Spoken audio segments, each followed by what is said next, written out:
Chers élèves, aujourd'hui nous allons parler du compte rendu pour la troisième année AS. Nous allons voir le premier projet qui est le projet du document historique. Bien sûr, c'est une séance de préparation à l'écrit, ça veut dire on va traiter le compte rendu au final. Les objectifs de cette séance, c'est identifier les informations essentielles, condenser l'information, rappeler les techniques d'expression, résumer le texte, réaliser enfin le compte-rendu du texte. Le support sur lequel on va travailler aujourd'hui, c'est le texte La Société européenne d'Algérie, page 18 de Mahfoud Qaddesh. Le texte, alors, La Société européenne d'Algérie de Mahfoud Qaddesh, extrait de La conquête coloniale et la résistance d'Algérie, édition Nathan Hénal, paru en 1988. Alors, un petit rappel. Dans ce rappel, alors, quelles sont les techniques d'expression que vous avez étudiées? Alors, bien sûr, vous allez me dire, nous allons étudier le compte rendu en deuxième année et troisième AS. Vous avez vu aussi le résumé en première année et en deuxième année et en troisième année. Et vous avez bien sûr vu aussi la contraction en première année et en deuxième année. Présentation. Alors la contraction, c'est quoi? La contraction, contracter un texte signifie, ça veut dire le rendre plus court, plus succinct, mais sans trahir la pensée du texte d'origine, ni la suite des idées.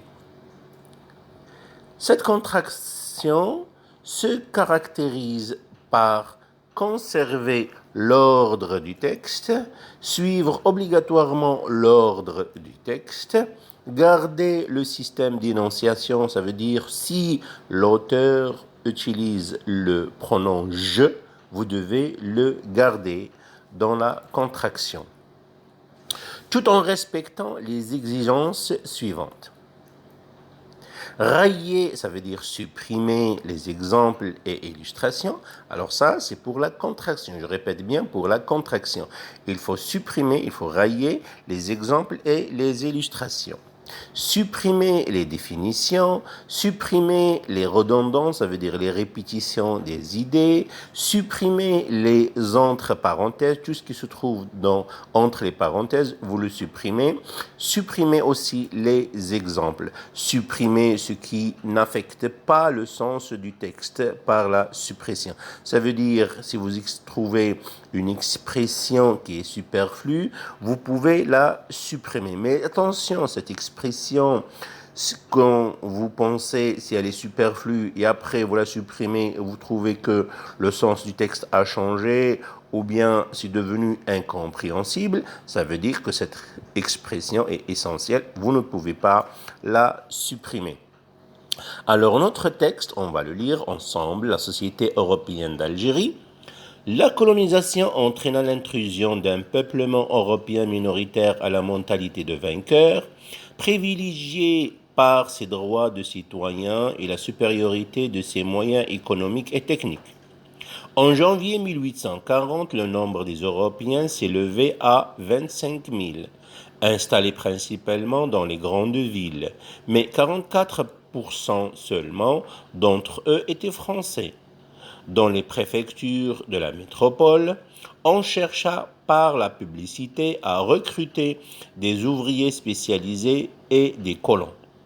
De 1842 à 1846 arrivèrent de petits propriétaires de Provence du Nord, Est, de bons agriculteurs espagnols, des Maltais éleveurs de chèvres, des Italiens maçons et surtout tâcherons.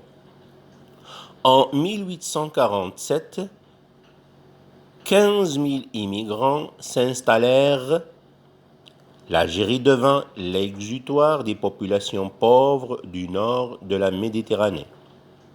Après la guerre franco-allemande de 1870, Paris offrit 100 000 hectares en Algérie aux habitants d'Alsace-Lorraine.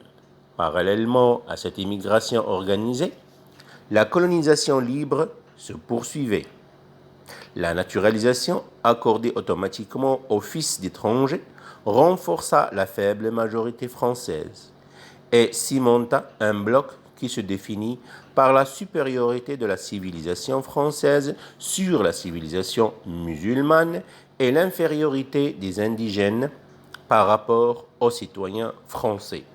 Texte de Mahfoud Qadesh, extrait de La conquête coloniale et la résistance, Algérie, édition Nathan Henal, paru en 1988. Alors, nous avons lu le texte, bien sûr. Pour le contracter, qu'est-ce que nous avons dit? On va supprimer tout ce qui est exemple, redondance, définition, explication et ainsi de suite. Alors, si vous faites la comparaison entre cette page ou bien ce texte-là en rouge et le texte en noir précédemment vu, alors tout ce qui est en rouge dans le texte, ce sont les expressions et les mots à supprimer. Ça veut dire les mots qu'on peut supprimer, ils sont superflus. Ils n'affectent pas le sens du texte. À partir de ce que vous voyez maintenant, nous allons obtenir le texte suivant. Ça veut dire qu'on va simplement prendre les passages écrits en noir. Les passages écrits en noir, ça veut dire la colonisation entraînant l'intrusion d'un peuplement européen. Le nombre des Européens s'est élevé à 25 000. L'Algérie devint l'exutoire des populations pauvres du nord de la Méditerranée. Et voilà. Alors, c'est tout ça. Alors, on va obtenir le texte suivant. Voilà. La colonisation entraîna l'intrusion d'un peuplement européen. Le nombre des Européens s'élevait. L'Algérie devint l'exutoire des populations pauvres du nord de la Méditerranée. Toujours dans la suite. Après la contraction, nous allons passer au résumé. Le résumé. C'est quoi le résumé? Le résumé est un petit écrit qui consiste à prendre les points essentiels d'un texte en seulement un ou plusieurs paragraphes. Il se caractérise, ça veut dire les caractères de ce résumé sont conserver l'ordre du texte, suivre obligatoirement l'ordre du texte, garder le système d'énonciation, je, reformuler le discours initial sans prendre position, ça veut dire proscrire, interdire les formules suivantes. Dans le résumé, on interdit d'utiliser les expressions suivantes. L'auteur pense que, l'auteur croit que, l'auteur affirme que, l'auteur montre que, l'auteur démontre que. Alors, ces expressions sont interdites. Respecter le nombre de mots exigés, ça veut dire un quart du texte. Dans le résumé, toujours, on demande un quart du texte. Texte que nous avons obtenu dans la contraction, la première partie de la contraction, c'est la colonisation entraînant l'intrusion d'un peuplement européen. Le nombre des Européens s'élevait. L'Algérie devint l'exutoire des populations pauvres du nord de la Méditerranée. Alors ça, on a dit, c'est la contraction. Regardez bien ici les mots. Entraînant l'intrusion européenne, s'élever, l'exutoire. Ces mots-là, on va essayer, ou bien ce texte contracté, ou bien le texte obtenu à la contraction, on va essayer de le reformuler. Ici, on a une reformulation à faire. Et à partir de ce texte, on va essayer de reformuler ce qu'on a maintenant. On va obtenir le résumé final, ça veut dire reformuler. Alors, ici, la colonisation entraîna l'intrusion. On va la reformuler en « La France ramena des Européens pour s'installer en Algérie ». Alors, la colonisation entraîna l'intrusion d'un peuplement européen. Alors, ici, ça devient la France ramena des Européens pour s'installer en Algérie. Alors, on parle de nombre. Le nombre des Européens s'est élevé. Ça veut dire, ici, on va utiliser un synonyme, c'est augmenter. Le nombre de ces Européens qui étaient des travailleurs pauvres, le mot, on l'a dans le texte, des travailleurs pauvres, et qui avaient une mentalité de supériorité, augmenter ou bien s'augmenter. S'augmenter, c'est le synonyme de s'élever. L'Algérie devint un exil. Un exil, c'est aussi le synonyme de exutoire. L'Algérie devint un exil pour eux qui voulaient être des indigènes de ce pays. Alors, les mots qu'on a ici se trouvent dans le texte. Simplement, quelques mots qui constituent une reformulation du texte contracté. On continue toujours dans notre développement. On arrive à la troisième partie, c'est le compte rendu. Le compte rendu, alors c'est quoi le compte rendu? Le compte rendu a le même but général que le résumé. Ça veut dire rendre en peu de mots, reprendre brièvement, l'essentiel d'un texte. C'est transformer un texte sur ce qui est le premier texte, en un texte second, plus court, qui doit lui être équivalent en fonction de l'information, le sens et l'intention de l'auteur. Il permet au lecteur de comprendre ou retrouver l'essentiel, reprendre de façon générale les idées et le contenu général d'une œuvre d'origine par un style personnel. Personnel, ça veut dire celui qui va écrire, c'est le style de l'élève. Alors, la rédaction d'un compte-rendu demande les mêmes compétences que le résumé. Alors, être sûr de bien comprendre le texte, puis assimiler correctement l'information à ce texte. Il faut comprendre le texte. Déterminer quels éléments sont nécessaires et lesquels sont superflus. Alors, les nécessaires, on va les garder. Les superflus, on va les supprimer. Déterminer l'idée principale. L'idée du texte principal, il faut la trouver, la comprendre. Reformuler de votre style les idées du texte d'origine. Ça veut dire avoir les idées du texte d'origine, mais reformuler avec le style de l'élève. Ne pas recopier les phrases intégrales du texte. On n'interdit pas la citation. Ça veut dire qu'il ne faut pas, c'est interdit, de recopier du texte des phrases intégrales, complètes, des phrases complètes que vous trouvez dans le texte. Il ne faut pas les recopier dans votre production. Alors, il faut les reformuler. Mais le compte-rendu objectif a aussi quelques particularités. Quelles sont ces particularités? La rédaction d'un compte-rendu requiert les mêmes compétences que le résumé. Il cherche à faire ressortir l'idée principale. Ça veut dire trouver l'idée principale, c'est-à-dire mettre en relief l'idée générale, montrer l'idée générale. Il ne doit pas nécessairement suivre l'ordre des idées. Le compte-rendu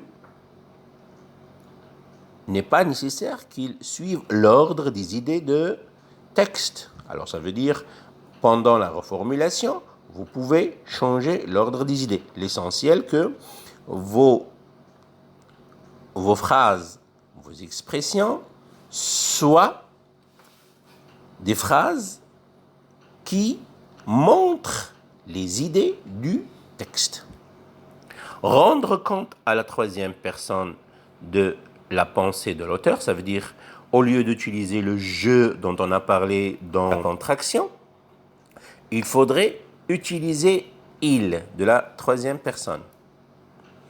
Admettre les formules. Alors attention, tout à l'heure, dans le résumé, on a refusé les formules. Maintenant, ces formules-là, on va les accepter. Alors, l'auteur pense, L'auteur croit que, l'auteur affirme que, l'auteur montre que, l'auteur démontre que. Respectez le nombre des mots exigés. Attention ici, quand on vous demande de rédiger un compte rendu de 100 ou bien 150 mots, il faut respecter le nombre des mots. Attention, vous avez jusqu'à 10% de plus ou de moins. D'accord? 10% de plus ou de moins. Si on vous demande 100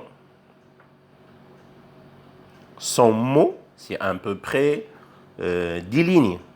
150 mots, c'est à peu près 15 lignes. Si on a 100 mots, ça veut dire que nous avons 10 lignes.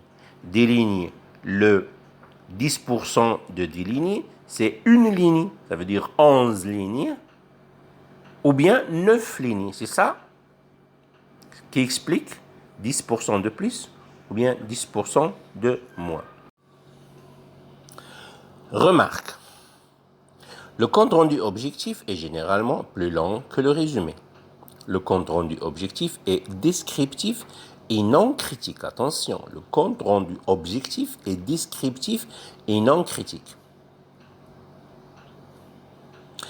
Les étapes de la rédaction d'un compte rendu objectif sont: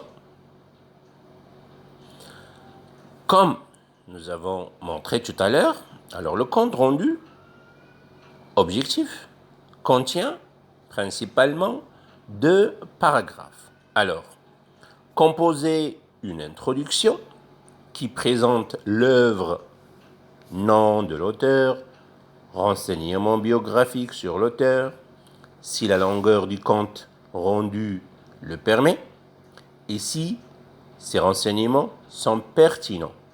Informations biographiques de l'œuvre, genre d'œuvre, idée ou intrigue principale.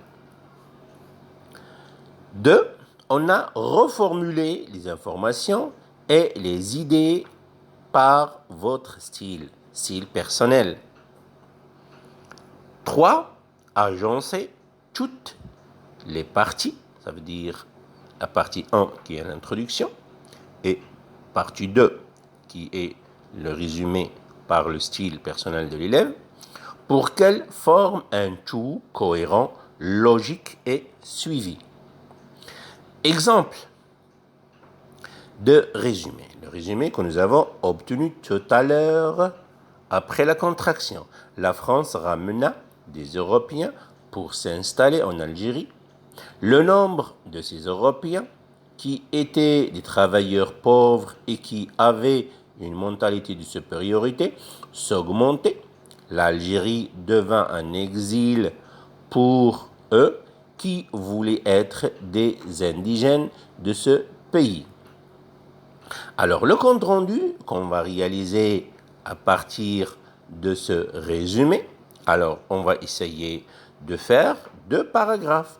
Le premier paragraphe, c'est la reformulation de l'image du texte et le deuxième, c'est le résumé.